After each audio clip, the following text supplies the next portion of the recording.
വിഴിഞ്ഞം തുറമുഖ പദ്ധതിയിലെ വിചിത്ര മാനദണ്ഡം പിൻവലിക്കണമെന്നാവശ്യപ്പെട്ട് പ്രധാനമന്ത്രിക്ക് മുഖ്യമന്ത്രിയുടെ കത്ത്. വയബിലിറ്റി ഗ്യാപ് ഫണ്ട് പല മടങ്ങായി തിരിച്ചയക്കണമെന്ന കേന്ദ്ര ധനകാര്യ മന്ത്രാലയത്തിന്റെ തീരുമാനം പിൻവലിക്കണമെന്നാണ് ആവശ്യം.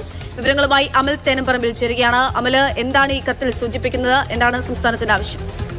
വിഴിഞ്ഞം തുറമുഖത്തിന് സഹായം എന്നുള്ള നിലയിലാണ് കേന്ദ്ര സർക്കാർ ഗ്രാന്റ് അനുവദിച്ചത്. 817 കോടി രൂപയാണ് കേന്ദ്ര ധനകാര്യ മന്ത്രാലയം വിഴിഞ്ഞം തുറമുഖത്തിനായി അനുവദിച്ചിരിക്കുന്നത്. പക്ഷേ ആ അനുവദിച്ച തുക തിരിച്ചടയ്ക്കണം എന്നുള്ളതാണ് ഇപ്പോൾ കേന്ദ്ര സർക്കാർ വ്യക്തമാക്കുന്നത്. ധനകാര്യ മന്ത്രാലയത്തിന് മുഖ്യമന്ത്രി ഒരു കത്ത് അയച്ചിരുന്നു. ആ കത്തിന് മറുപടിയായി കേന്ദ്ര ധനകാര്യമന്ത്രി പറഞ്ഞത് ഈ തുക തിരിച്ചടയ്ക്കേണ്ട തുകയാണ് എന്നുള്ള കാര്യമാണ്. ഘട്ടം ഘട്ടമായി തിരിച്ചടച്ചാൽ മതി എന്നുള്ളത് വ്യക്തമാക്കുകയും ചെയ്യുന്നു.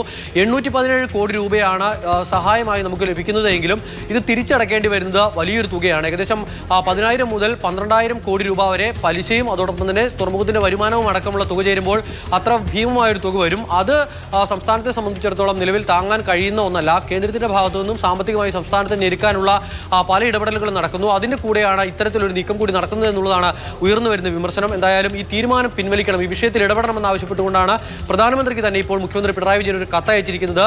ഇത്തരത്തിലൊരു തീരുമാനം നടപ്പാക്കരുത് എന്നുള്ളതാണ് ആവശ്യം. ഏകദേശം 200 മുകളിൽ പദ്ധതികൾക്കായി കേന്ദ്ര ഇത്തരത്തിൽ ഗ്രാന്റ് അനുവദിച്ചിട്ടുണ്ട്. 23,000-ലധികം കോടി രൂപയാണ് കേന്ദ്രം വിവിധ പദ്ധതികൾക്കായി ഇത്തരത്തിൽ അനുവദിച്ചിരിക്കുന്നത്. പക്ഷേ അതിലൊന്നിലും 238 പദ്ധതികൾക്കൊന്നിലും പറ്റാത്തൊരു മാനദണ്ഡം എന്തുകൊണ്ട് ഈ കേരളത്തിലെ ഒരു പദ്ധതിക്ക് മാത്രം ഉൾപ്പെടുത്തി എന്നുള്ളതാണ് ഈ ഉയരുന്ന ഏറ്റവും പ്രധാനപ്പെട്ട ചോദ്യം. തൂത്തുക്കുടിയിൽ ഒരു തുറമുഖമുണ്ട്, അവിടേക്കും ഇതേപോലെ തന്നെ ഗ്രാന്റ് അനുവദിച്ചിരുന്നു. പക്ഷേ അത് തിരിച്ചടയ്ക്കണമെന്ന് കേന്ദ്രം പറഞ്ഞിട്ടുമില്ല. അപ്പോൾ കേരളത്തോടൊരു വിവേചനം എന്നുള്ളതാണ് ഈ കത്തിൽ മുഖ്യമന്ത്രി ചൂണ്ടിക്കാണിക്കുന്നത്. പ്രധാനമന്ത്രിയുടെ നിലപാട് എന്താണെന്നാണ് കാത്തിരുന്ന് കാണേണ്ടത്.